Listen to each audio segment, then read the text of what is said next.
participants and for walking us through on the purpose of this event. Now, we will hear a special message of support from the Deputy Mission Director of USAID. So please join me in welcoming Attorney Rebecca Eubanks.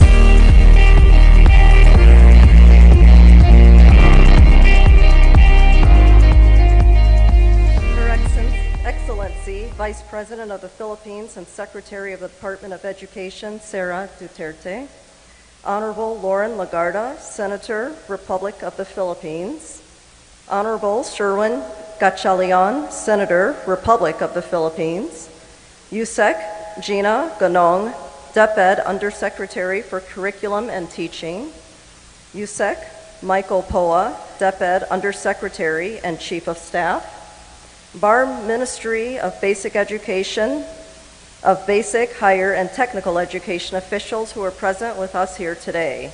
Good morning.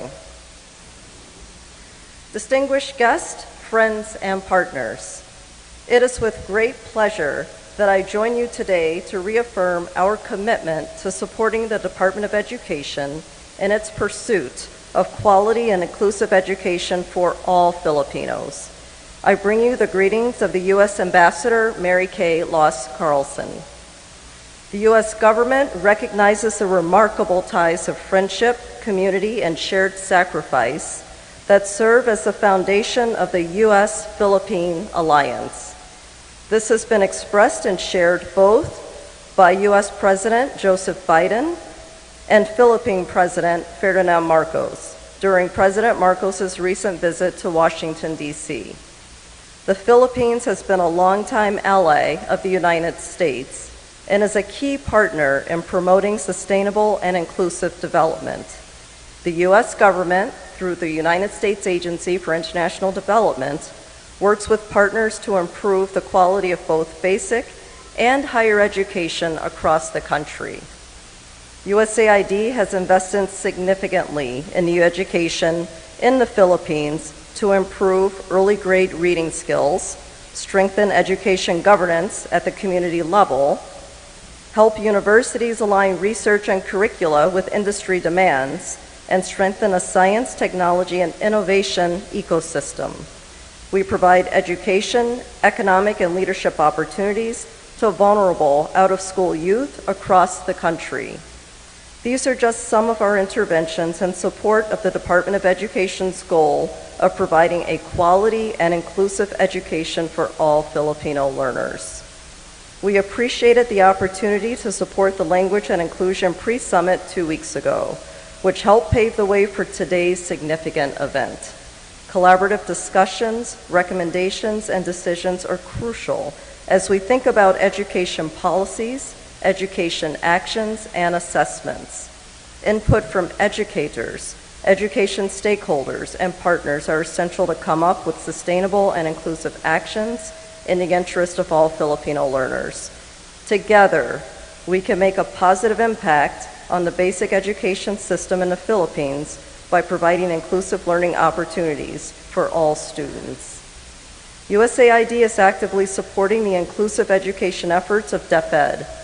One of our education projects, the ABC Plus, Advancing Basic Education in the Philippines activity, supports efforts to reach children who may be marginalized by the language used for learning to ensure access to quality learning materials. The project includes early grade reading materials containing stories with diverse characters and integrating gender equality and social inclusion principles in classroom instruction. USAID is also working with DepEd to develop reading materials in mother tongue languages, which is vital in supporting a language diversity of learners. I would also like to highlight our disability inclusive education project called Gabay, which tripled the enrollment of deaf and blind learners in project sites and strengthened the capacity of schools and teachers to teach children with disabilities. USAID worked with DepEd to strengthen a Filipino Sign Language curriculum. We developed a Filipino Sign Language dictionary and trained teachers and parents in basic sign language so students can learn both in school and at home. We thank DepEd for widening the path to inclusive education, and we look forward to continuing this journey as you implement Republic Act 11650, the law that mandates policies and services, most of all education, for all children with disabilities. I am confident that every individual here has already made valuable contributions towards the goal of ensuring inclusive education for all learners. However, we must strive to do more to ensure that every child has equal access to quality education and the opportunity to learn and thrive in a safe and supportive environment. I urge all of our partners to support DepEd in this critical endeavor, for it is only through our collective efforts that we can ensure that all learners in the country have access to quality and inclusive education. As your enduring friend, partner, and ally, the United States is proud to work with you to make a difference and create a brighter future for the Philippines. Thank you, and mabuhay. Thank you so much, Attorney Banks, for your presence and message of support. To introduce our keynote speaker, please help me welcome the DepEd Undersecretary for Curriculum and Teaching, Dr. Gina O. Gonam. Let's give her a big round of applause.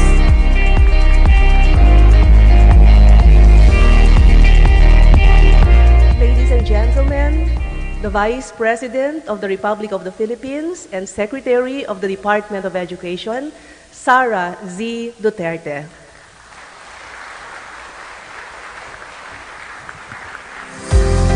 Thank you. You may take your seats.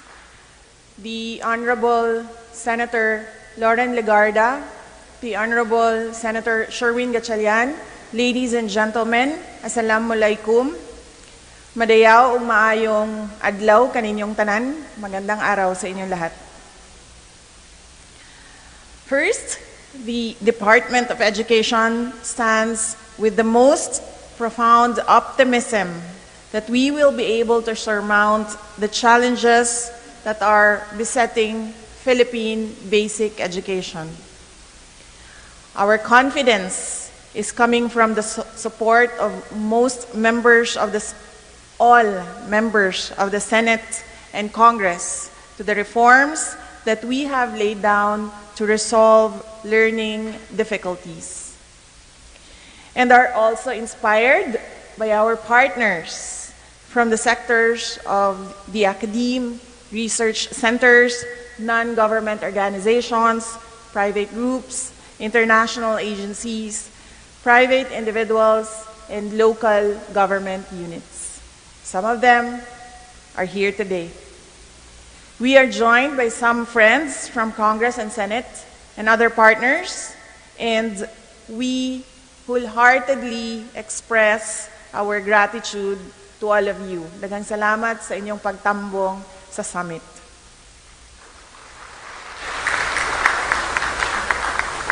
This Language and Inclusion Summit underscores our collective task of mainstreaming inclusive education. This brings us to the reality of the complexity of the basic education landscape. We are not only here to ensure the efficient, effective, equitable, and timely delivery of basic education to Filipino children. We are also here to ensure that education is inclusive, that it embraces everyone, that it ends the culture of othering. I believe that basic education only becomes truly meaningful and effective if we can put inclusivity at the center of what we do.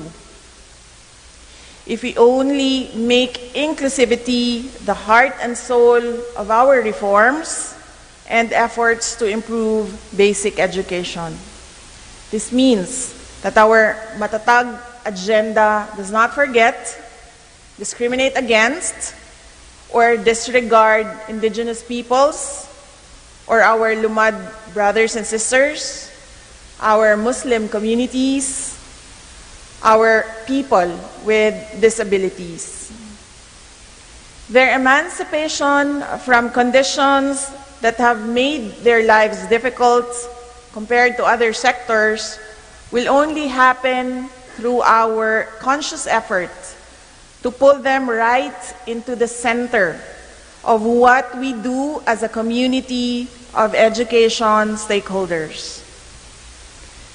Our programs should lift them up, take them away from the sidelines, bail them out from their conditions of hardships, poverty, and ultimately help them improve their lives.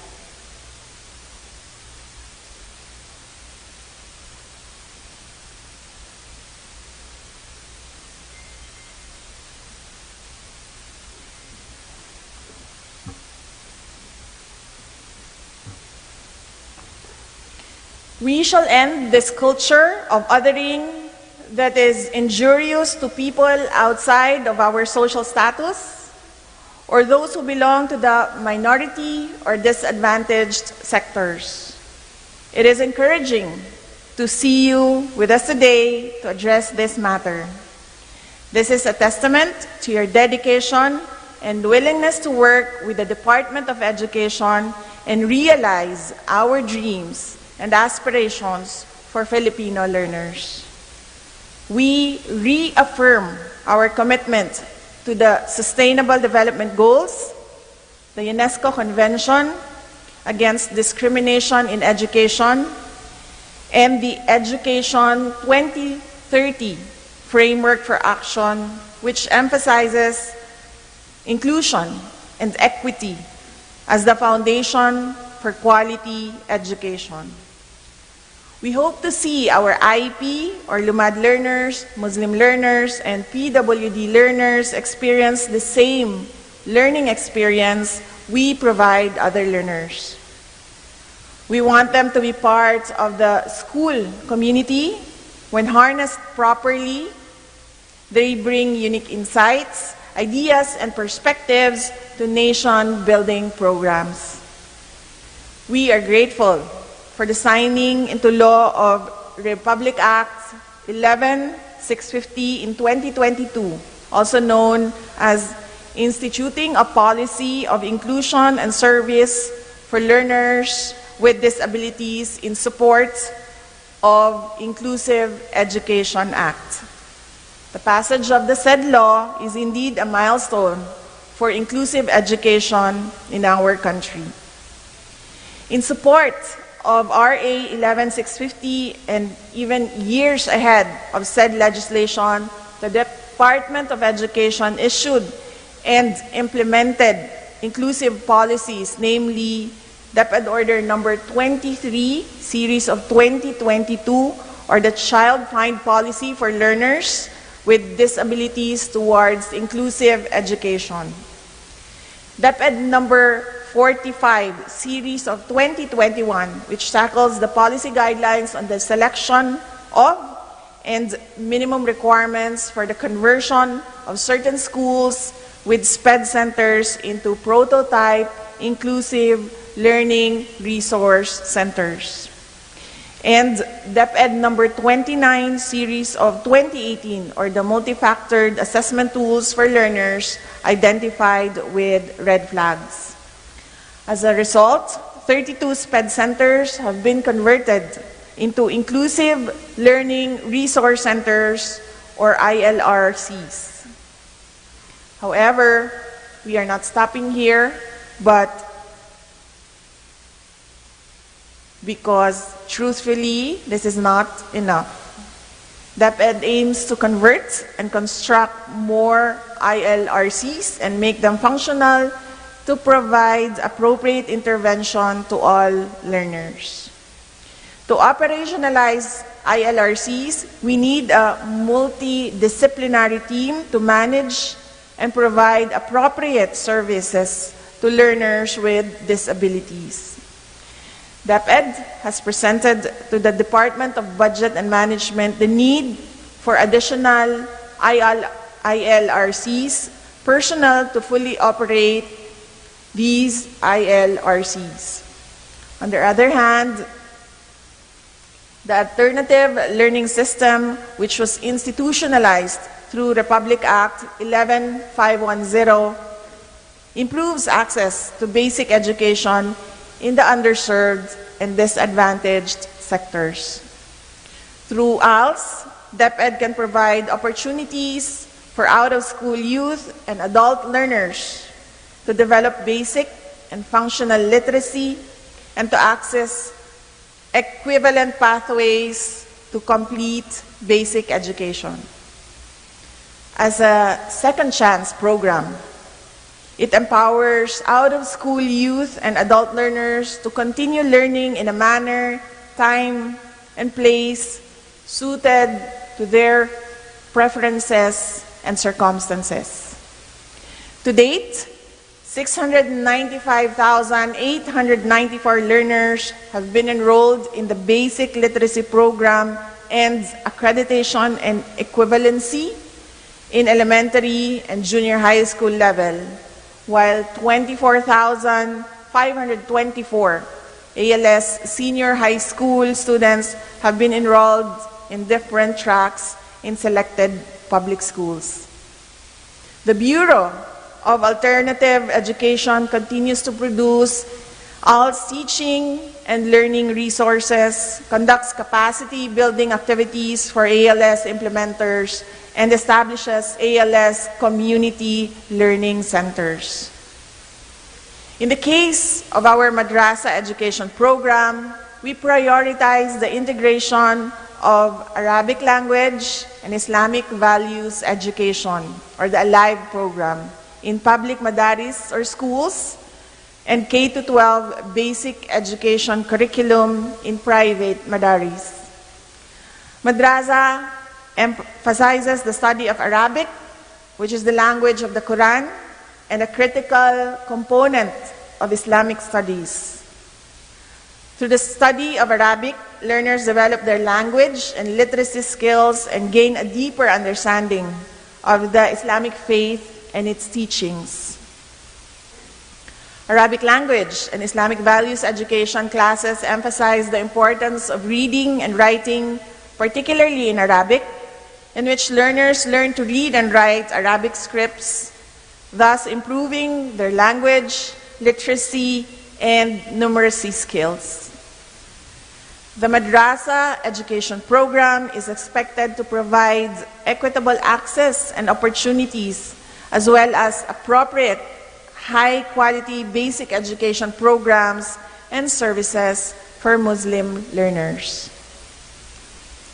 The Department of Education continues to provide culture-based education across all grade levels in partnership with local IP communities, ensuring that national standards and cultural knowledge are learned together for the holistic development of indigenous peoples' learners.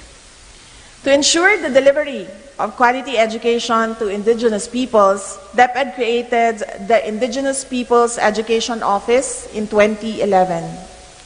To date, the IP education program, or IPED, has been implemented in 16 regions and 121 divisions.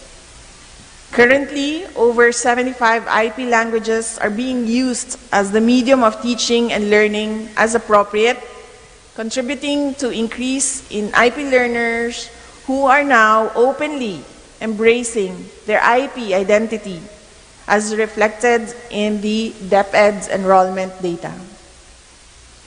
Language and inclusion are closely intertwined.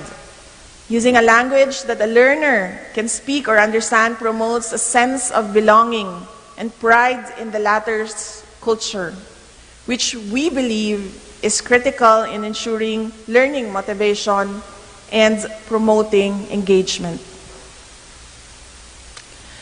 An inclusive education system recognizes and values the diversity of learners, backgrounds, experiences, perspectives, and languages.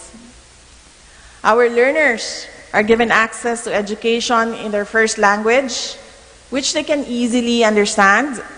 And by the way, when I speak of languages, I also refer to the Filipino Sign Language.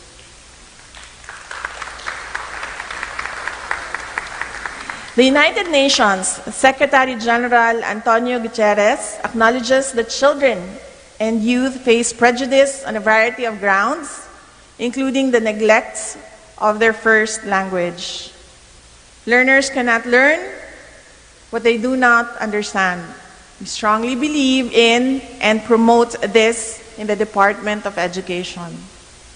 To avoid further marginalizing learners who are already weak and disadvantaged, educators must make multilingual education a key component of strategic intervention. Marami na tayong nagawa sa larangan ng inclusive education, subalit malayo pa po ang ating tatahakin. Patuloy nating palalawigin ang ating mga nasimulan sa iba't ibang inclusive education programs. We have made significant strides to strengthen our inclusion programs, and we vow to continue these efforts until everything is in place for our learners to flourish, so that they have equal opportunities to learn, grow, and be in a positive and non-threatening environment. I just want to share my experience in law school. Naalala ko, I was born and raised in Davao. I was only sent to Manila to study medicine, and then thereafter I transferred to law school. Naaalala ko lang doon sa aming block during our first year, lahat ng mga Bisaya magkakasama sa likod. We did not feel that we were excluded. Wala namang mga ganon.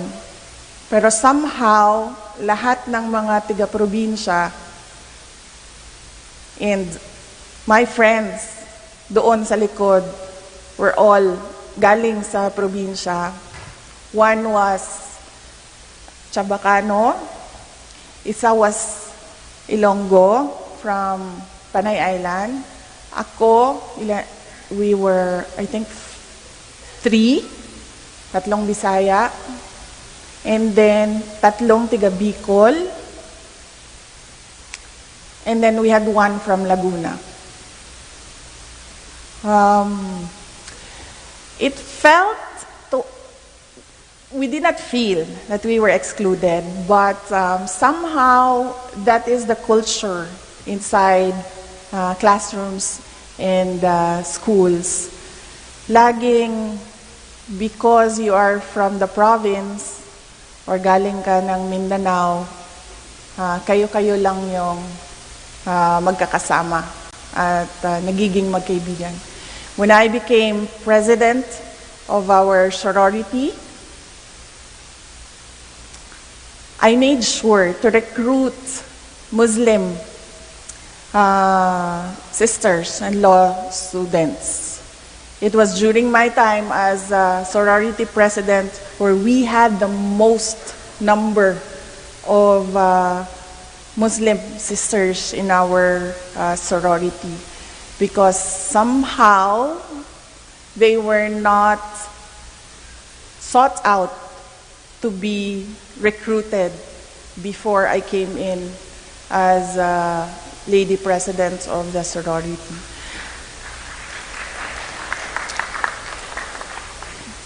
I think it's the culture. It's not anyone's fault, but I think we need to do something about it so that our future generation will understand the importance of respect and inclusion. With the matatag agenda, Bansang Makabata and Batang Makabansa in one place, I trust that we will only drumbeat for synchronized efforts of DepEd and external stakeholders to break the barriers in education, but more importantly, put a premium on supporting our teachers so that inclusive education can happen in every classroom. I humbly ask our teachers to maintain their fervor in teaching. May you serve our learners in disadvantaged situations with compassion. We reaffirm our matatag commitments dedicated to language and inclusion. To improve English proficiency while recognizing linguistic diversity, we will work towards the goal of English language proficiency within the context of a multilingual nation. To review the implementation of the mother tongue-based multilingual education policy guided by the principle that, among others, learners learn when taught in a language that they understand. To continue the establishment of inclusive learning resource centers. To provide assistive mechanisms such as audio-assisted technology, braille, and large print test materials to disabled students. We will introduce digital textbooks for certain core subjects in senior high school. To work with regional offices and our partners to facilitate the development of learning resources for special needs learners, specifically visually and hearing impaired learners. To ensure that all school-age children, youth, and adults in disadvantaged situations participate in inclusive basic learning opportunities and receive appropriate quality education. To undertake initiatives to provide schooling to many more children and youth in situations of disadvantage, regardless of gender, abilities, psycho-emotional and physical conditions, cultural and religious identity, and socio-economic standing. To strengthen our inclusive education programs, including the alternative learning system, last mile schools, and programs for IP learners, learners with disabilities, and Muslim learners. We will endeavor for all learners, regardless of their backgrounds, to afford quality learning opportunities and services. We will continue to live in our faith that education is a great enabler rather than a great divider. Any noble undertaking, however, cannot succeed if performed single-handedly. Therefore, I appeal to the collective effort of stakeholders to have our sights set on an active call on inclusion. To all of us, let us never dim the lights of inclusive education. Before I end, I would like to express my sincere gratitude to the curriculum and teaching strands of the Department of Education for making this summit of language and inclusion possible. To the Bureau of Learning Delivery, Bureau of Curriculum Development, Bureau of Learning Resources, Bureau of Education Assessment, Bureau of Alternative Education, and Literacy Coordinating Council, thank you for your tireless efforts.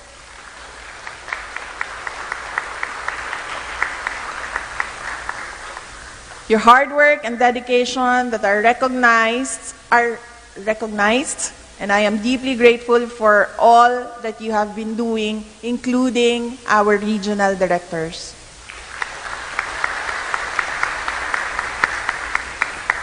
My heartfelt gratitude also goes to all our educators, policymakers, advocates, and stakeholders who have joined us today to participate in this crucial conversation about language and inclusion. Your presence and contributions to this summit demonstrate your commitment to fostering a more equitable and just society in which every learner has the opportunity to thrive and succeed. mananatili tayong matatag tungo sa pagtamo ng ating mga mithiin. Marami pa tayong magagawa dahil patuloy tayong buong dangal nakikilos para sa kabataang Pilipino upang maitaguyod ang isang bansang makabata at mga batang makabansa.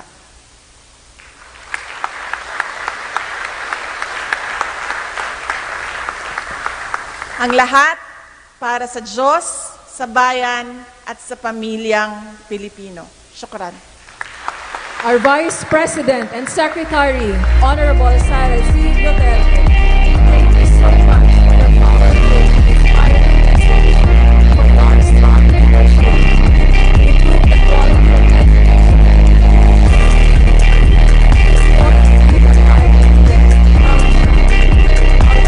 Honorable Vice President, together with other guests.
Higit 1,000 isla, higit 100 wika, mga yaman at pamana ng ating bansa sa higit 28 milyong mag-aaral.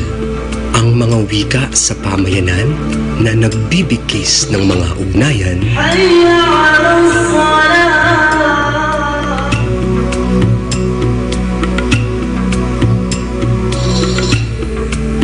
ay may tahanan sa ating mga paaralan. Dapat abi-abi mga anak. Siya, permi agayod kabaya-baya kung tag-aha ko eh. Sa ato ang mga uma, sa ato ang baon.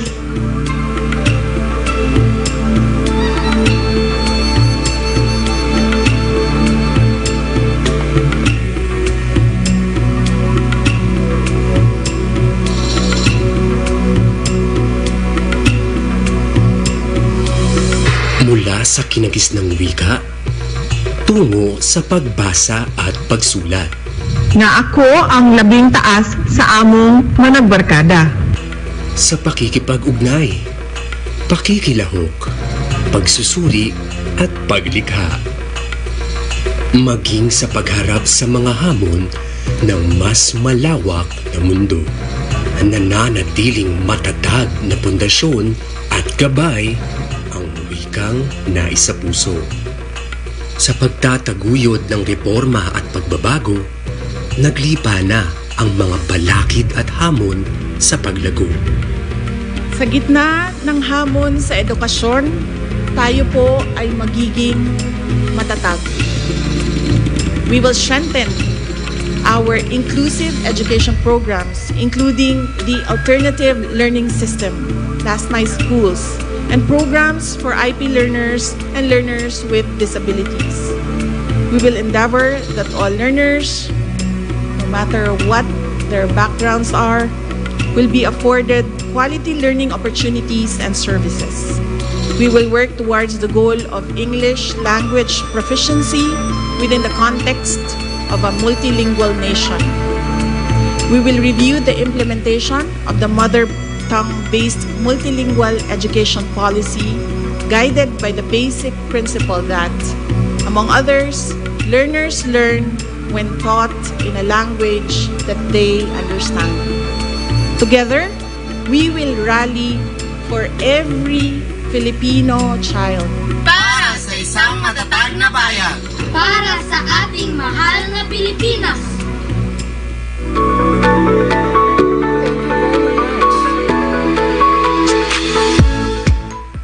To reinforce our commitment to language and inclusion, may we call on stage Ms. Maria Lori Victor for the details of the ceremony on fostering commitment.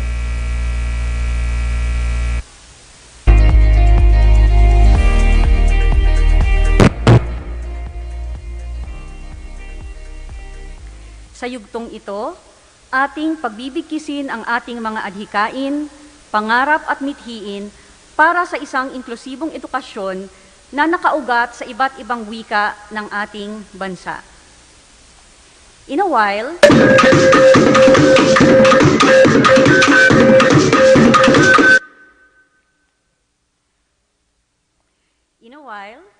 parang dramatic entrance na po ito.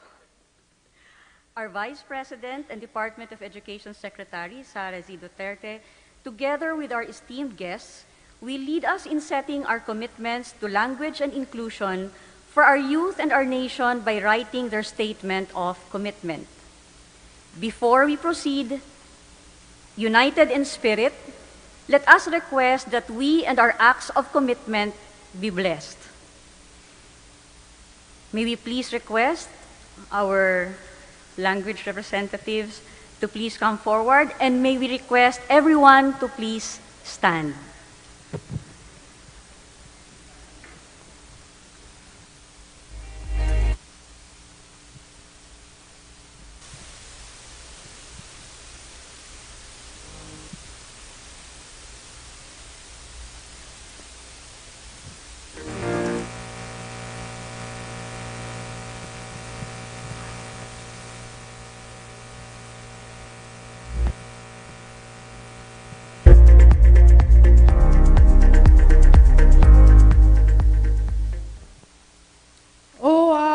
Apocios me abadag yaman me ni manjain kaulnong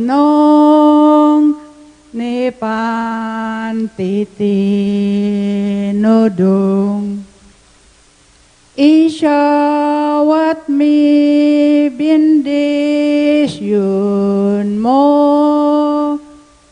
jamatong pal ikavulngo ni pan updaminiyay japan kaawatan siyay.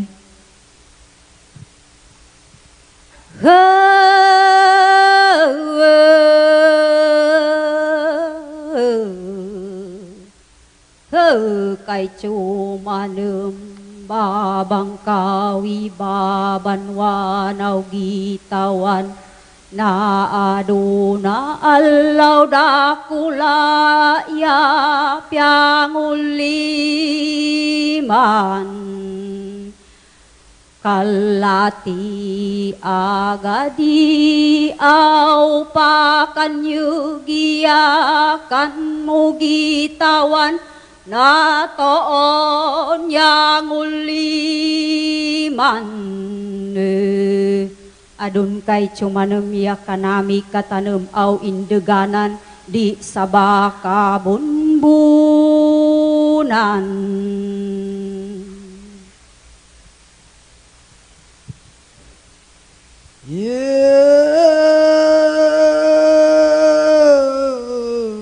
Apo namin dipindi yahata pami cicipon nan hapagay diamun mangid ya biaya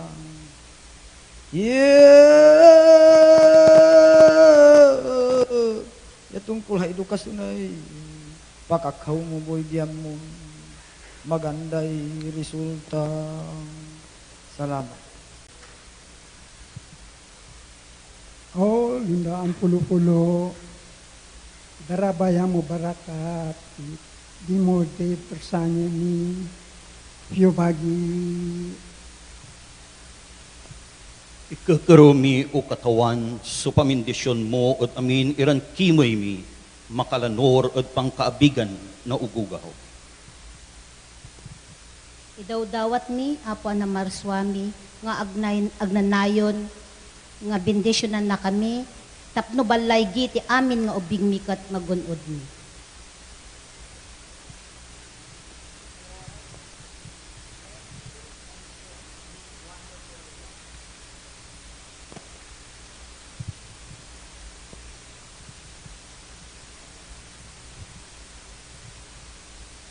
Ginong mayupaya, alugot at niglalang, kengke gana-gana. Anya duan miya, ingke kang presensya, bendisyon, keng pamitipon na ini. Giyan maying bawat metong kay kami, keng ikatagumpena ng Language and Inclusion Summit. Patuloy mo lang biyayan, rin nga manong siswan. Nung mawala la rin, ninupay kami, iti kaya kaming dalangin o Ginoo at ginuming mayupaya.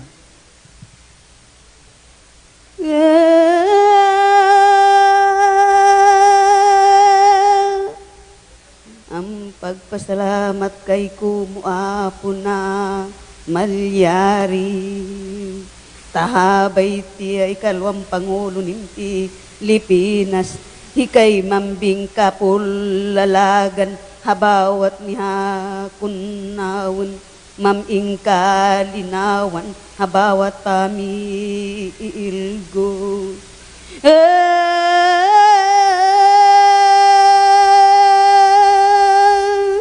Apo na malyari, hikay maminim bawat maganday kanakuman, para ikaganda ning kaganawan. Salamat. Kibting kadaw-kadawan, suga-suga badang-bang, pamudo to kahibayo, say bata nakatago, o magbabadza, pasalamatan ka tumadogi. Sumig malampuson ko ito kahimunan, to inikagihan, daw pagpalakip. O Diyos mi nga marayarayaw, mabalo-balo kami sa ngaw nga aggaw. Ibendisyon mo, iyawa mo ni kami, pakoma mo ikatagarulya mi. Yaw idasal mi, tangagad da Ama, Anak, at ng Espiritu Santo. Amen. Ginoo, bendisyonan mo amang pangamuyo ig commitment. Nga ang programang Language ig Inclusion ay magtaw ikalidad ig pagkakapantay-pantay ang pagtrato sa tanan nga mga nagaradal sa among nasyon. Amen. Bendisyon ni kini nga ang paggamit sa lain-laing pinulungan alang sa kahiusahan o kalampusan sa tanan. Ojalá ay bendisi usted kanamon, hindi lang este día, para na otro mga okasyones, para el de amon mga bata aprende pronto y fácil usando el de amon lengguaje chabacano. Bismillahirrahmanirrahim. Alhamdulillahi Rabbil Alamin. Alhamdulillah, Alhamdulillah, Ya Allah. Dihil mo kamo in language inclusion. Madawhat in kahanungan, language inclusion, suway di bugtuan. Masampat abi-abi, manatiling matatag para sa inklusibong edukasyon, IPED, maedop, mabuhay. اللهم اجعل اجتماعنا هذا اجتماعا مرحوما واجعل من بعده تفرقا معصوما ربنا آتنا في الدنيا حسنة وفي الآخرة حسنة وقنا عذاب النار وصلى الله على محمد وعلى آله وأصحابه أجمعين وبعد السلام والحمد لله رب العالمين. Let us remain standing. We recognize that whatever strides we have reached today in our advocacy for language and inclusion have been made possible by those who have walked a less traveled path these past decades.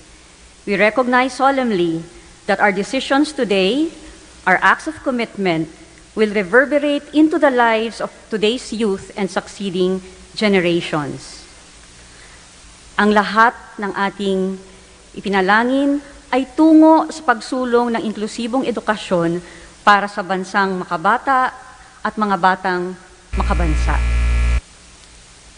At this point, let us remain standing as we witness our Vice President and our esteemed guests in setting their commitments. We celebrate this moment and weave our commitments together.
carry in our hearts our spirit of unity, and during the break, everyone is invited to write their commitments on our matatag boards at the back and here in front.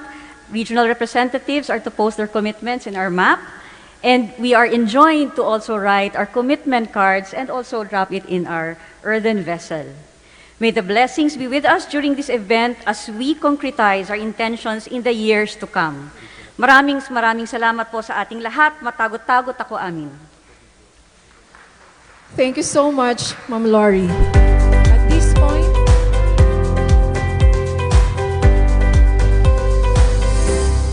At this point, we will showcase a video presentation highlighting various initiatives, challenges, and practices in the implementation of language and inclusion programs. So let us direct our attention to this presentation and gain insights from the valuable experiences of our field implementers.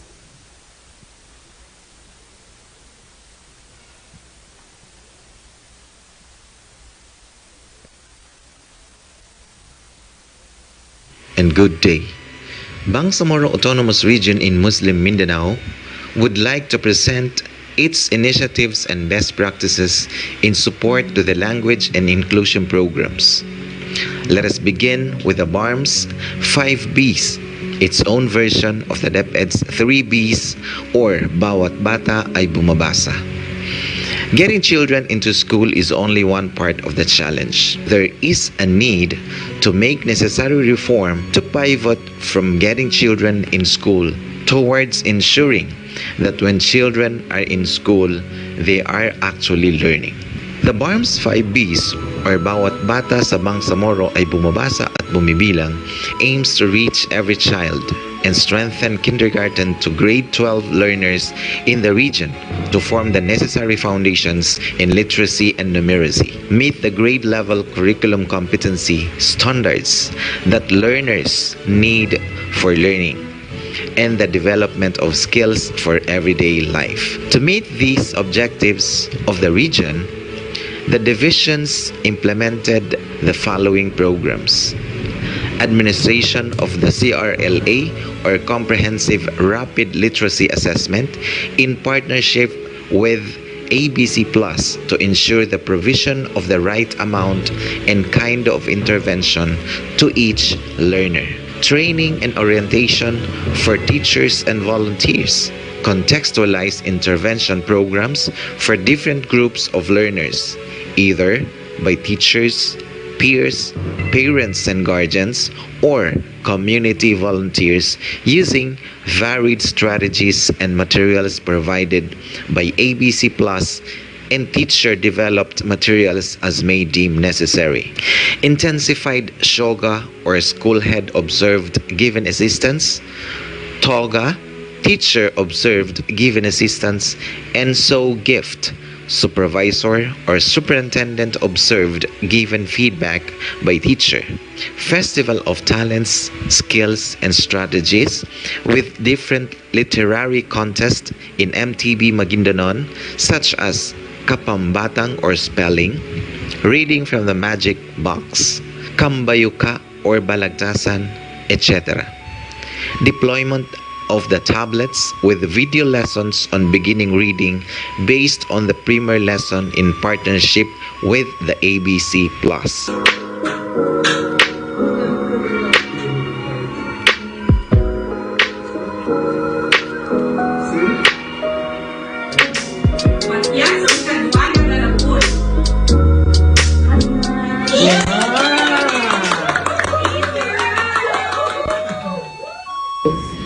Pego sabon si pilyo, sanggilani kaladsi, kahilak ng kanisan, makatangka pa ni sakit. Pa pa pa pa pa pa pa, sa sa sa sa sa sa sa, ka ka ka ka ka ka ka, so dili pambalasan.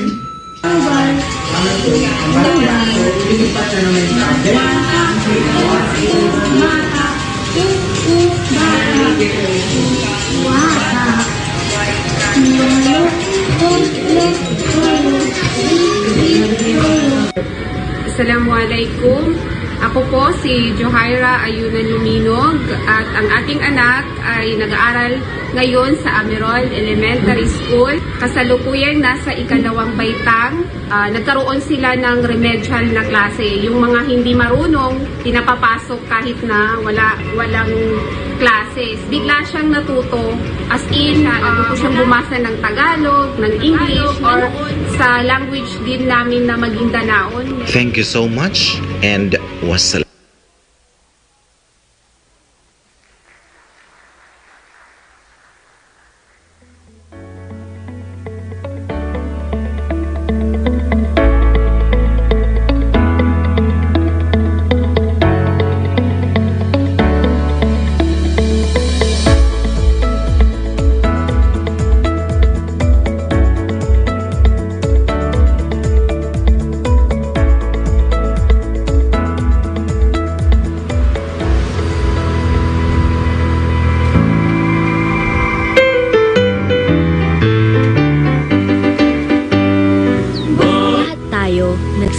Lahat tayo nagsisipag. Lahat tayo nais tumalino't gumaling. Lahat tayo gustong makatulong sa pamilya at sa bayan. Lahat tayo maaasahan. Lahat tayo gagawa. Lahat tayo tutulong. Lahat tayo didiskarte at dilikha para sa ating kinabukasan. Dahil lahat tayo ay may pangarap, may gustong abutin, may nais marating. At kahit pa humarap sa libu-libong hamon ng buhay, Ang tatag ng lahing Pilipino, mangingibabaw, susulong. Tayo ay magiging matatag. Matatag na kurikulum, matatag na paaralan, at agarang serbisyo para sa edukasyon. matatag na programa sa mag-aaral at kabataan. matatag na suporta para sa mga guro.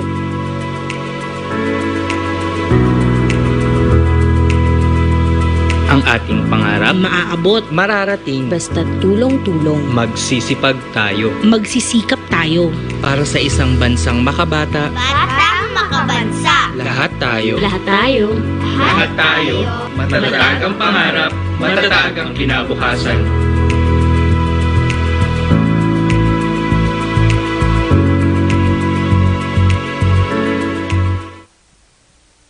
Let us give a big round of applause to everyone who contributed to the presentation. Let us now move forward to our plenary sessions.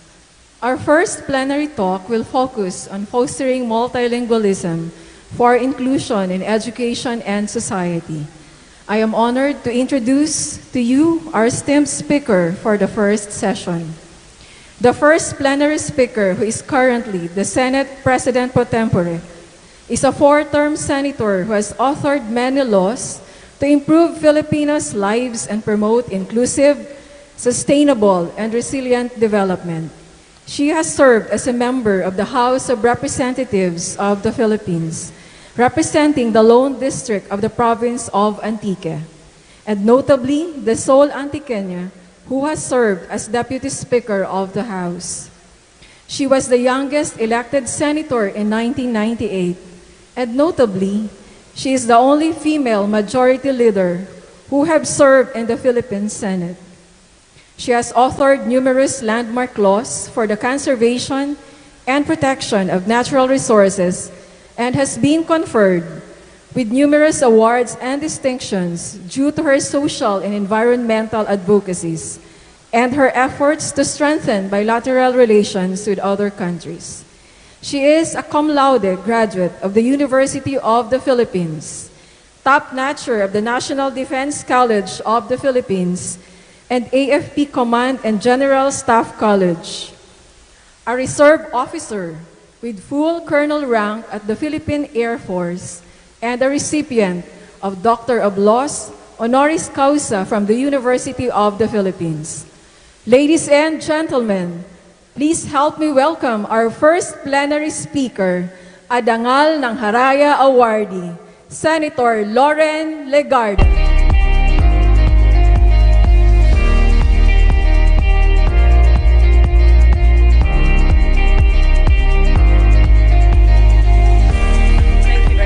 Magandang umaga po sa DepEd family at sa lahat ng mga stakeholders at partners. At ako po ay nagpapasalamat kay Vice President Sara Duterte sa kanyang napakagandang mensahe at kala ko aalis na. Usually ang keynote speaker umaalis na pagkatapos ng kanilang mensahe ay nanatili siya para pakinggan tayong lahat. Salamat po.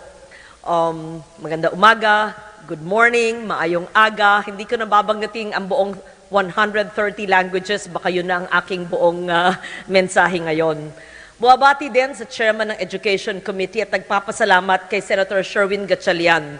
Baka hindi pa po naibabalita sa kongresong ito, first time sa Senado, that we have created the Standing Committee on Culture and the Arts. And of course, I had to ask the permission of the Chairman of the Senate Committee on Education.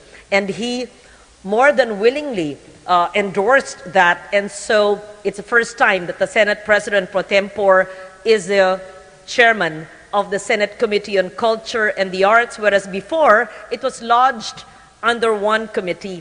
And as Senator Sherwin said, sa dami-dami ng hamon ng basic education, much more higher education. That's why they split that. And now there's a committee for culture and the arts. And I believe that languages and social inclusion and inclusivity would fall under both committees. So we're happy to help you in that. Binabati ko rin po, I'd like to greet Attorney Rebecca Eubanks of the USAID and all of those present here today. I feel so much at home being with you because when I was met earlier before 9 and the head of curriculum development and many other stalwarts of DepEd said, salamat po sa inyong pagtaguyod ng languages. Sabi ko, ay salamat, napapansin dahil ito naman po ay hindi talaga pang headline o pang front page o pang mga million vlogs, hindi ba, ang languages. But to be able to have a summit such as this. It was perhaps 8 years ago when Dr. or Baroness Amos, of the president of the SOAS school in the UK, had said and had suggested that we have a language summit. And it's been 8 years ago that I wanted to have this, and I'm so grateful that DepEd had given such importance to languages and having this summit. Medyo confused lang po ako dahil pagkausapin ko po ang KWF, 130 plus languages. Pagkausapin ko ang DepEd, kanina po, binanggit niyo 170. Pero sa booth po ng SIL, tinanong po ni Vice President at saka Sen. Sherwin yata, 180 plus. So, siguro kailangan natin alamin ilang ba talaga at ilan yung namamatay at namatay na kailangan buhayin at ilan pa ang mapusok na language. We know that languages are the most powerful instruments for preserving and developing our tangible and intangible heritage. Promoting our mother tongues encourages linguistic diversity, multilingual education, and cultural awareness, and inspires understanding, tolerance, and dialogue. These benefits are shown in study after study across the world. It has been taught as early as biblical times in the story of the Tower of Babel, but it is more effectively proven as a theory by the fact that our languages develop based on our different habitats and our ecosystems. Language and education have always been at the heart of our mission in life and integrated into everything, including the environment and culture. Yes, we cannot protect what we cannot name. Hence, the death of a mother tongue means the ability of that society in interacting with its habitat. It could be hindered. The Philippines has an array of diverse and unique sets of languages from our 17 regions. As I said, there are about 130 native languages according to the KWF, but I'm corrected by DepEd that it's 170, and then further corrected by SIL that it's 183.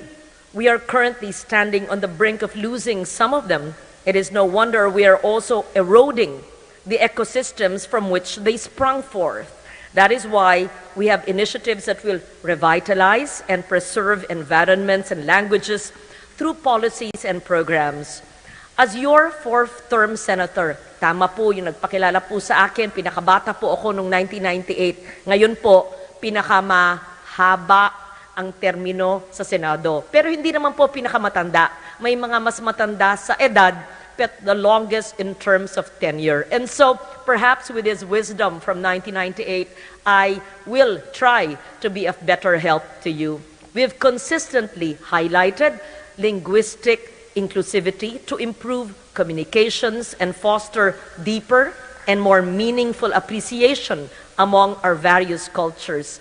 We support multilingualism because people are diverse, both culturally and linguistically. Napakaganda ng inyong dasal kanina, napakaganda ng inyong binasa at mga languages na sinabi ng ating mga kasamahan kanina.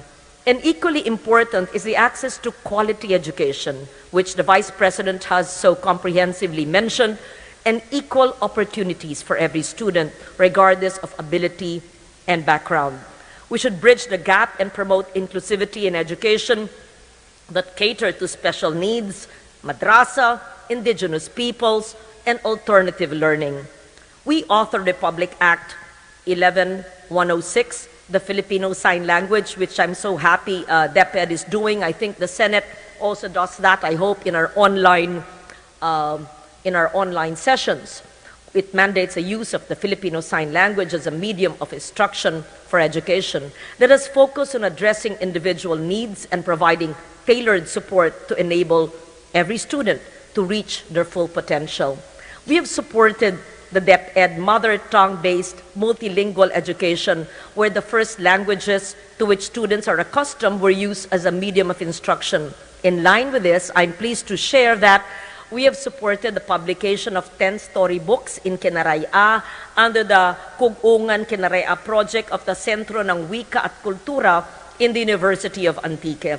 This was, of course, accomplished with the Komisyon ng Wikang Filipino and the National Commission on Culture and the Arts. Copies of these storybooks I saw earlier are part of the Region 6 exhibit of our event. Sana magawa pa natin to sa ibang mga rehiyon. And I suggested earlier, I will come back and I like to see each and every booth, but perhaps we could have 130 booths next time, 180 booths next time, or maybe an online platform for every region and all the languages, including the IP languages. That would be so exciting. Studies have shown that the use of the first language as a medium of instruction contributes to students' better performance in school.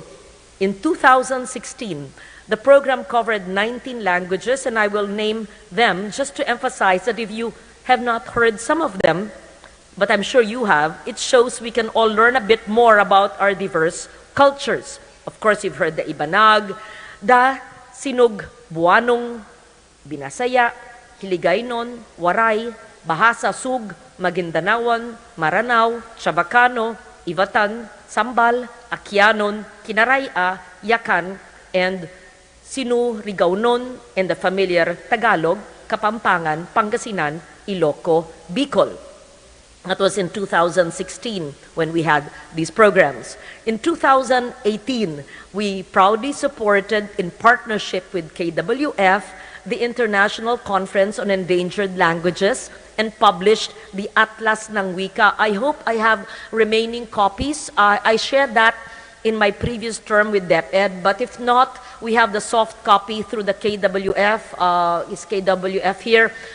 Yes, very good. We will publish more hard copies and perhaps put it online so that each DepEd division, school could have a copy. This is really a significant milestone in the mapping, the validation, and archiving of our languages in the Philippines. Also very proud to share that we also collaborated with KWF in providing the installation of 130 language markers, but I am told only 22 have been installed thus far. I'm still finding out, Madam Vice President, if the language marker in Davao, has it been installed? Not yet. Davao Oriental, but Davao City, not yet. Okay. Of the 130, only 22 because of the 3-year pandemic.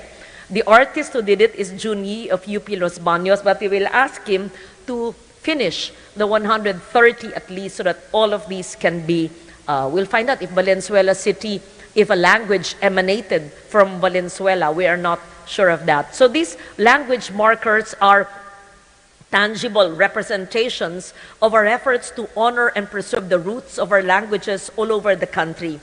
The first language marker was erected in Antique for Kinaraya. These markers emphasize as well that language is both oral and written. I know that there is one in Batangas City, meron din po sa Kiangan sa Ifugao at sa iba't ibang lugar. We know also that our written form, baybayin, and many other related permutations across the cultures of the land can be revived and used again. In fact, the use of baybayin, I have this writing on my office walls, and all my correspondence, including my calling card, ensured that we have a baybayin in my stationery as well. If you've not yet visited, it's been there for more than 10 years. The Baybayin Gallery in the National Museum of Anthropology is a project we did in my previous term, as well as the Hibla ng Lahing Filipino, which also is beside the Baybayin Gallery. So we are now seeing a glorious revival where this writing, the Baybayin, is more visible It is also in our passports. It was in our money. And many signages of government agencies and institutions have also adopted it. I'm happy also to report to you that your Senate, your Congress, will soon pass. Perhaps on Monday, the BICAM will be approved with the support of the chairman of the Education Committee because we already finished the BICAM. This is the Culture Mapping Bill, which I filed from my first term. Now it's my fourth term. After 20 plus years, it will be enacted into law, and this will be life-changing, I think, for the Department of Education. During the pandemic, kwento ko lang maikli lang, na imbis na malugmok sa depression at sa hirap, nag-train ang buong DepEd Antique with the help of UP Visayas and Region 6 DepEd so that our teachers are mentors and learned and became mentors for culture mapping. So perhaps that can be done in many other regions as well, Madam Secretary, Madam Vice President, because the culture mapping would really enhance and build capacity of our teachers in our local communities. This is aimed at strengthening the preservation of our cultural heritage, which includes our traditions, our languages. We aim to increase cultural education programs and identify, record, and document our cultural properties. We have likewise emphasized the importance of accessible disaster-related information in the lives of our people through the Language Accessibility Act, which prioritizes localized messaging for disaster-related communications. I think ito ang nagiging problema pag meron tayong mga warnings, di ba? Early warning system sa pag-asa, pero nasa English or minsan scientificong technical at maski binablast sa text at meron tayong batas dyan, pero because of the diversity in language, it may not be immediately understood. So we provided toolkits, and I hope that this can be translated as well to various languages. We have filed Senate Bill 1116, which I hope can be enacted into law with the support of our chairman of the Committee on Education. The Local Studies Center Act to document and safeguard our vast cultural and historical heritage that includes languages and dialects. This would entail the creation of research institutions in both state universities and colleges and the DepEd system. And I would, of course, mention this, but I'm sure no one in this hall today would think this way, where I hope that we all know the difference, of course, between dialects and languages. And up to now, people ask me, ano bang diferensya ng dialect at language? And there's still some confusion. That's why it is a challenge for us to really make everyone understand.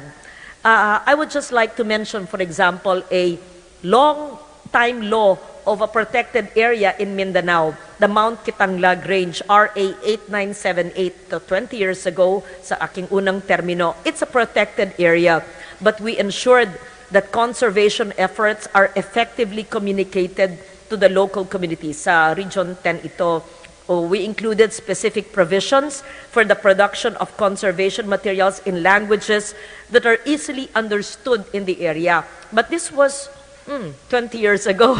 So I'm not sure if the information materials for the conservation of Mount Kitanglag Range still exists. And perhaps we could do that in all our 114 protected areas under the e-NIPAS law that are conservation and protection alituntunins are said in the languages in that region. We've also launched, along with the NCCA, Usapang Wika. Perhaps we could share the soft link to Usapang Wika.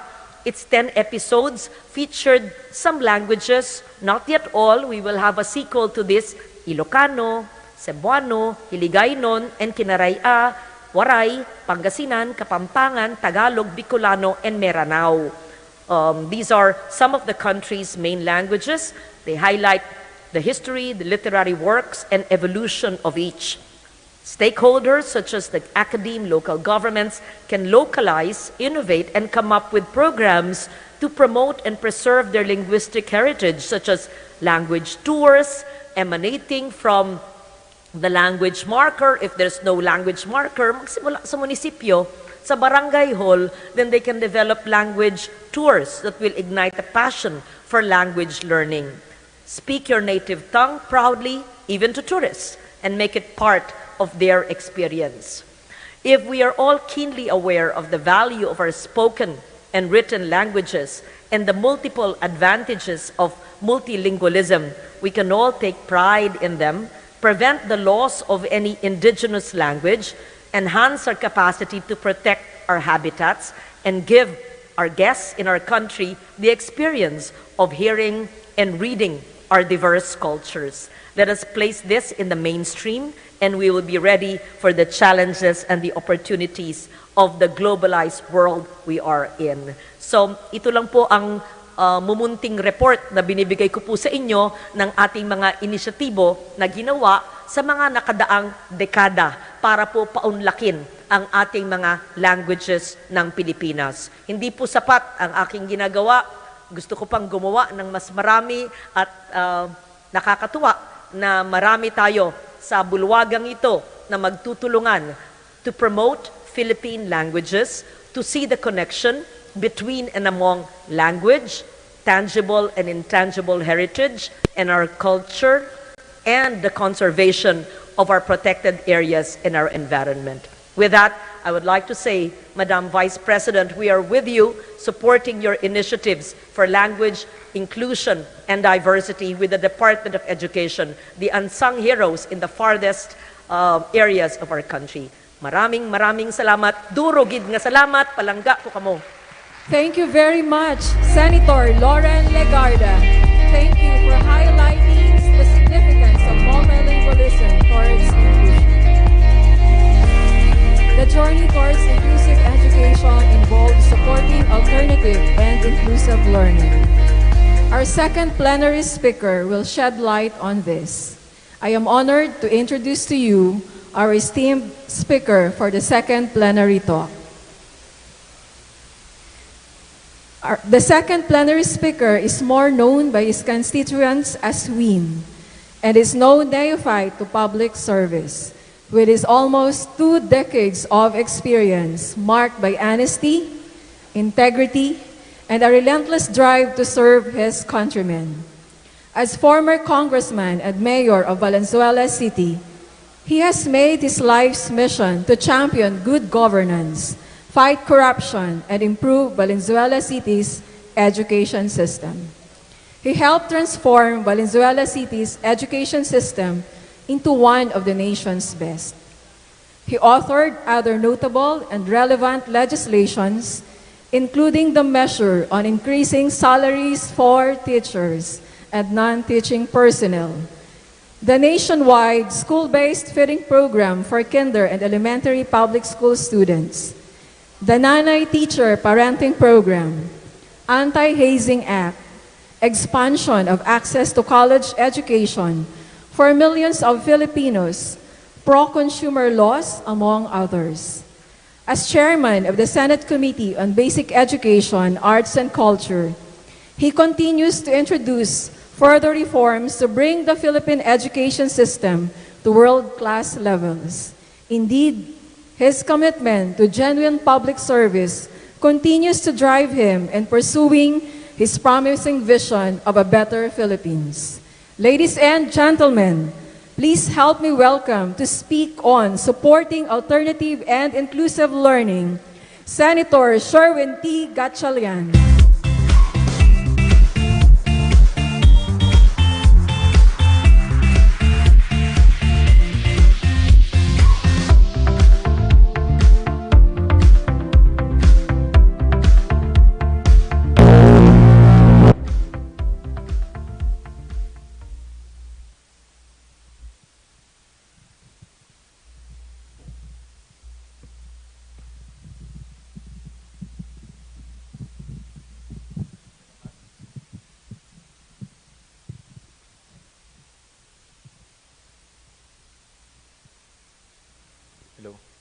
Gandang maga po sa lahat. Good morning to all. Mayong aga sa tanan. Naimbag na bigat kada kayo amen. Mayong buntag sa inyong tanan. Marhay na aga sa inugabos. Assalamualaikum sa ating mga Muslim brothers and sisters. First of all, let me acknowledge and greet our dignitaries for today. Let me acknowledge our beloved and hardworking Vice President Sara Duterte. Let me also greet, hindi naman po pinakamatagal sa Senate, pinakamatalino at experienced na senador sa ating Republika, Senator Lauren Legarda. Let me also greet Attorney Rebecca Eubanks of USAID. Let me also greet, I understand she's here, Mayor Emmy Calixto. Dito ba si Mayor? Ayun, Mayora, good afternoon. Good morning, sorry. And let me greet the regional directors and superintendents of the different DepEd offices around the country. All right. So I was given a very specific task. Oh, let me also greet Dr. Gina Gonong before I forget.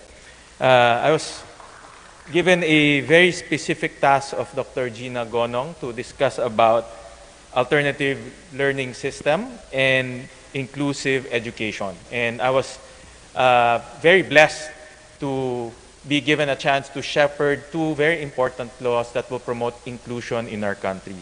And I have to thank our good Vice President for making my life easier. She discussed a lot of the good things already earlier, but I will just go skim very quickly some of the concepts of the Alternative Learning Act, which is Republic Act number 11510. And this law's underlying reason is the 28 million Filipinos who did not finish any form of formal high school or formal basic education. And because of that, Congress, both the lower house and the Senate, decided to enact this law to institutionalize the ALS. So the basic concept of the ALS is to institutionalize the program, create a specialized Bureau of Alternative Education, and at the same time build one ALS community learning center in all of our LGUs. These learning centers will be the focal point, the focal office in implementing the ALS program. And not only that, but we also linked it to TechVoc training. We discovered in our hearing that a lot of our ALS graduates, those who are certified, end up not getting a job because of lack of skills. So in the law, we also link the development of skills so that our ALS graduates will be gainfully employed. We also authorized the use of the Special Education Fund to fund the ALS. We also allowed transportation and teaching aid allowance to our ALS teachers and community ALS implementers. So these are just the salient points, and I would like to encourage everyone to read the law and the IRR, and I thank the Department of Education for immediately releasing the IRR so that we can roll out the program as quick as possible. So just basic statistics, and this is what drove us to implement the law. 1/4 of our population, close to about 25%, of our population did not finish any form of basic education. Iba sa kanila hanggang high school lang, iba sa kanila hanggang elementary lang, and that's almost 28 million people of our population. And I agree with our good Vice President that we're just scrimping the tip of the iceberg. Only 2% of those 28 million are actually going into our ALS system. So malaki pa yung trabaho natin to attract them to come into our ALS system. But at the same time, we have not yet reached our pre-pandemic levels. On the average before, we're hitting about 700,000 students. Now we're just around the 600,000 students. So the pandemic also created a lot of damage in terms of the ALS program and those who are going into the ALS program. Another bill that we pushed in the Senate, and I thank Senator Lauren Garda for also for being a staunch supporter of the inclusive education law, This law is a landmark law. This will put us at par or at the same plane with the international community insofar as inclusive education is concerned. The Philippines is now promoting the principle of inclusive education. So no child will be excluded, no child will be segregated, all children will be part of the learning community. And in order to do that, we also expanded the support that will be given to our learners with disabilities. So just basic concepts, I'll just run you through some of the important salient points. Our good Vice President also mentioned earlier a lot of the updates on the inclusive education law. So the law mandates the creation of at least one inclusive learning resource center in all LGUs. And this inclusive learning resource center will be staffed with experts, therapists, and if that is not possible, the use of a multidisciplinary team will be tapped. So in other words, the intervention program will start at the ILRC. And also embedded in the law, I didn't fail to write it in the points, is the individualized education plan of all learners.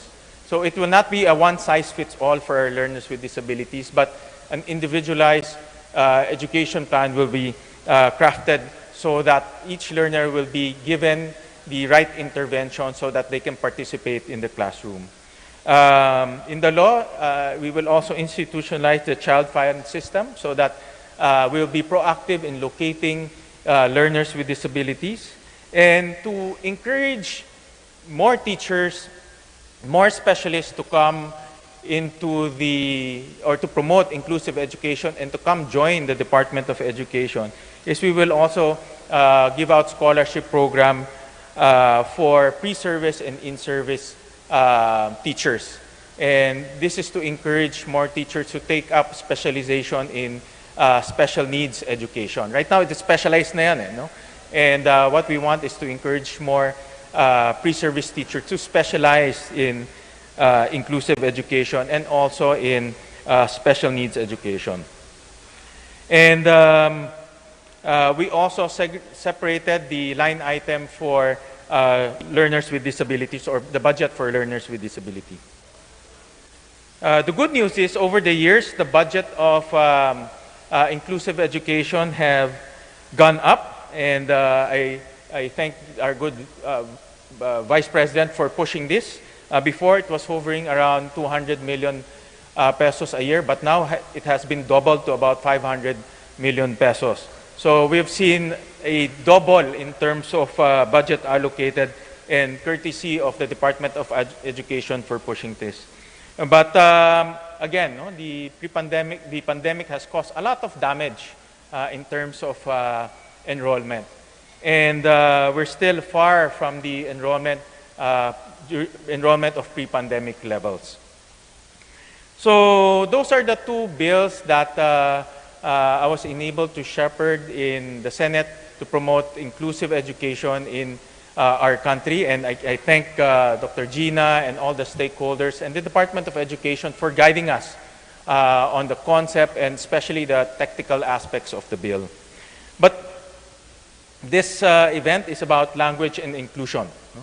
And I hope Dr. Gina will not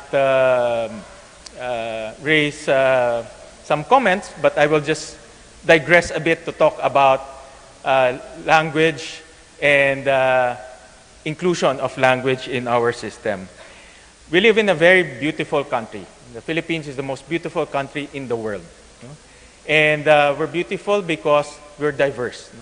We're diverse in culture, we're diverse in heritage, we're diverse in language. No? And that's the beauty of our country. We have a lot of different things that we can learn from, especially me, being a legislator. Even now, whenever I go to the different provinces of our country, I learn so much. No?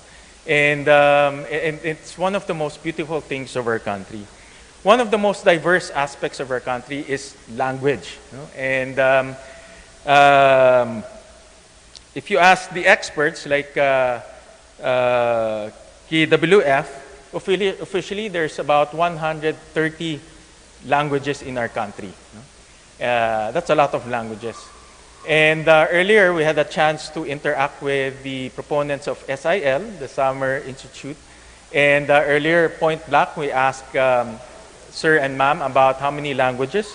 There are about 183 languages in our country based on their research. But we painstakingly looked at the PSA. No? If you look at the questionnaire of the PSA, no? Our country, PSA conducts census, and the last census was 2020. No? And there's an open-ended question there. No? Ano ang wika na ginagamit mo sa iyong bahay, sa iyong tahanan? No? It's an open-ended question, and our constituents writes it. And if you count the different languages there are about 245 no, different languages in our country. No? Ganung karami po ang lingwahe ho sa ating bansa. And that's, for me, that's a beautiful aspect of our country because it's linguistically diverse. We learn from those languages, and those languages are also grounded in history, culture, and heritage. And that's the beauty of our country. And of course, that diversity also comes with complications. No? And I heard good Vice President mention about complexities. And that complexities can also translate in the delivery of education in our country. Right now, we use 19 official languages. Tama po ba? No? Yan po yung ginagamit natin lahat. So if you look at the graph, 19 versus 245 is a big disparity. No? But in one hearing, I asked the KWF, no? How come there's a big disparity? Apparently, the 19 covers 90% of our population in our country. No? And that was the theory behind it. And we asked them, KWF, what is the basis for that? And apparently, there was no direct answer given to us. So we painstakingly, again, looked at the different languages in PSA. And apparently, that 90%, the basis of that 90%, and I'll tell you now, is the questionnaire in the PSA. No? In the PSA, the top 19 languages that covers 95% of our population are all in the screen right now. Yan yung different languages. But if you look at some of the top languages, for example, Boholano, it's not in the 19. Maranao, it's not in the 19. Masbate or Masbateño is not in the 19. And Kankanae is not also in the 19. So in other words, the selection of the 19 is still a lot of there's still a lot of question on how those 19 languages were selected, because if you look at the top 19 languages of our country, 4 are missing in the top languages. I say this because as a chairman of your basic education committee, I have to ask questions. No? It's part of my job to ask questions, whether the easy questions, the hard questions, the questions you don't like to be asked, the questions you like to be asked. But it's my job to ask questions and to analyze the answers. And I say this because there's a raging debate now on the mother tongue being used as the medium of instruction. And I tell you this because I want you also to think about this issue. No? It's not only enough that us in the Senate, both me and Senator Lauren, to think about this issue, but lahat tayo dapat pag-isipan natin to. No? Lahat tayo pag-aralan natin to. No? That's why all of these things came out, because we looked at the different researches and we looked at the different data points that we can access in order to help us make informed and the right recommendations. No? So because of this, we looked at the most recent research. And one of the most recent research that came out, probably the most recent, no, is the one by PIDS. And this is a very intriguing to many and a very interesting research that they came out with. But I encourage everyone to read the PIDS research. This is the most recent, trust me, because I've looked at everything. And in the PIDS research, they came out no, that while all schools are implementing the program, the quality of implementation may be wanting, as less than 10% of schools surveyed have complied with the 4 minima needed to implement the program effectively. As we all know, the 4 minima needs to be complied in order to implement MTB as MOI, but unfortunately only 10% has complied. Another observation that they found out, the program had to deal with linguistic diversity. In the classroom with challenges, the primary model of implementation that assumes that a child is exposed to only one MT rather than possibly several. And this has been a question that I always ask experts and also advocates, that do we have any survey? No? Nagtanong ba tayo na ang bata ba ay isa lang ang kanyang L1 o dalawa ang kanyang L1? No? Yung parati kong tinatanong how do we know na isa lang ang L1? Kasi we already assume na isa lang in L1. No? But in my going around the country, no, part of our campaign is to go around, I told Dr. Gina that wala pa akong nakakausap na bata na hindi marunong magtagalog. Karamihan din exposed na sa Tagalog. But then again, that's my own observation. It's most important is let's study it. Let's come up with surveys to determine whether children have only one L1 or they have multiple L1s.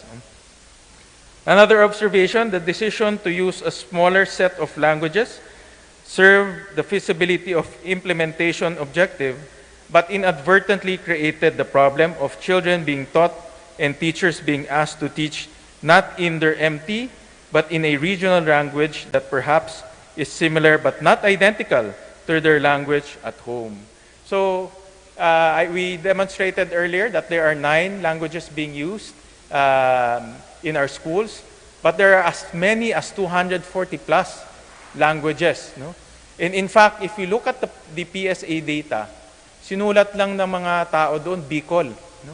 But I understand from the Bicolanos that there are so many different variations of Bicol. No?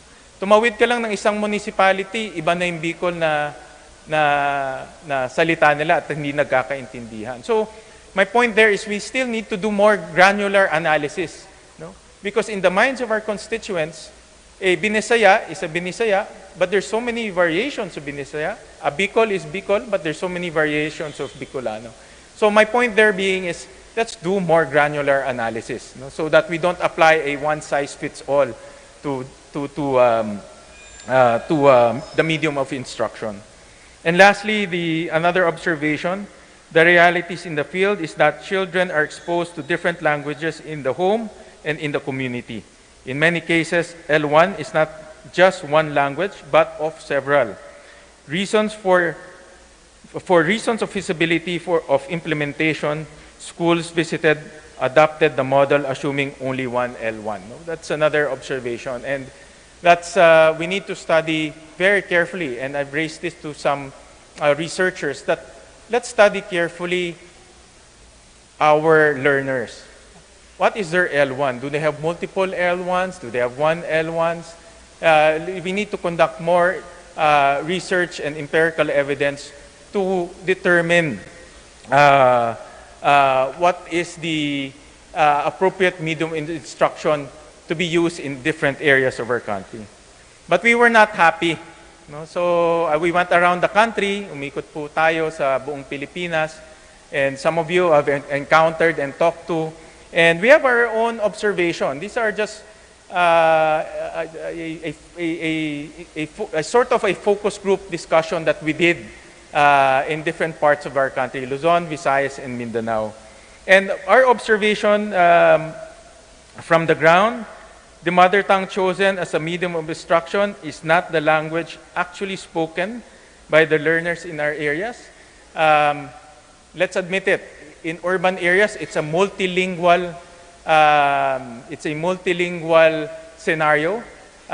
We went to some areas, let's say in Pangasinan, where the urban area is very diverse. In one classroom, you'll have 4 different languages being spoken by our learners. No? And that's also part of the mobility that we are seeing in our country. No?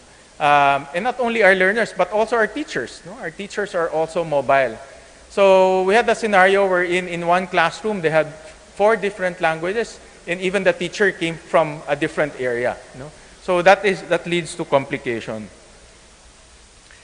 Another observation we did, in multilingual school setting, the MTB MLE policy may be discriminatory against learners who does not speak the regional language chosen as the mother tongue medium of instruction. And if you talk about inclusion, no? We talk about starting where the children are in terms of language. But we all know that in reality, the setting is very different. And because the setting is very different, we have a multilingual classroom, we are actually excluding some of our learners because of that MOI policy. And we have to think about this very carefully. And we also have to talk to our teachers and learn from their experiences, because our teachers are our frontliners. In fact, I believe, my personal belief is, the battleground is not in the Senate. No? The battleground is not in DepEd Central Office. The battleground is in each and every classroom in our country. And the teacher are our frontliners. No? There are soldiers implementing this program. So we need to listen to them. And this is the feedback that we are getting. Some teachers are not fluent in the mother tongue. They are asked to use as medium of instruction. We also heard from some of our observation, teachers reported difficulties for grade 4 learners when they start learning math and science using English as a medium of instruction after 4 years of learning these subjects in their mother tongue. We all know there's a transition, no? From grade 3 to grade 4. No? And from what I heard from our teachers, especially for math and science, it's very difficult, because what the teachers are telling us, for 3 years, no? For the key stage 1, the learners are not exposed in English in terms of math. No? All of a sudden, when they go to grade 4, no, it's a shocker to them. No? And a lot of the time of the teachers is spent towards bridging, no? spent towards trying to translate the concepts into English. And because of that time, it's also eating up in the teaching of the math and science subjects. And lastly, we observe limited levels of class participation in the linguistically diverse grade 1 class at Marahan West. No? Meaning, we also observe that in a very diverse setting, there'll be some students will be participating, no? Sagot sila ng sagot. But there'll be some students who will be not participating because they don't understand the language. And that's also a matter that we need to think about, no? Because if we want to promote inclusion, then we also need to address those students that are not from their area and coming from another province or another region. No? So, in short, ladies and gentlemen, I just want to share with you some of our observations. No? I fully support the promotion of our diverse language. You have my 100% support in promoting the different languages, the different diversity aspects of our country. But there are things that we need to think about. No? Because at the end of the day, all of us are here for our learners. We are on the same boat. No? We want our learners to succeed in life. We want our learners to come up with good learning outcomes. And these are the things that we need to think about. No? These are the things that we need to analyze. No? These are the things that we need to research heavily on. No? It's not enough. No? Hindi po mahalaga yung nakikita lang natin, naririnig lang natin, but we really need to push the pencil in order to come up with concrete empirical evidence in order to make the right decisions. I have recommendations, but I won't discuss that right now. But my only way forward, there are 2 things. No? Number 1, listen to our teachers. Pakinggan natin yung mga teachers natin. Listen to our supervisors. superintendents and principals. No? Pakinggan natin sila. No? There are soldiers on the ground. We need to listen to them. Number two, we have implemented the MTB since 2013. No? It's about time that we come up with an assessment on how the MTB MLE is, whether MTB MLE is effective or not, and whether the implementation, the effects, and most especially how it affects the learner outcomes should be studied very carefully. We have to come up with an assessment of the MTB MLE implementation and effectiveness. No? I think 10 years is already enough in terms of gathering information and data. So it's about time to look at this and assess and come up with honest to goodness recommendations on how to move forward with this policy. So again, maraming salamat po sa inyong oras. Thank you for inviting me. I hope I provoked some thought and some thinking. But again, I thank the good Vice President and Dr. Gina for hosting this event. So at least we have a venue to talk about good things, the controversial things, and provoke thought. Thank you very much. Thank you very much, Senator Win Gatchalian. Thank you for the inspiration and thank you so much for supporting our hashtag All in the Hatsas. And thank you for championing education at all times. At this point, we will pause for a short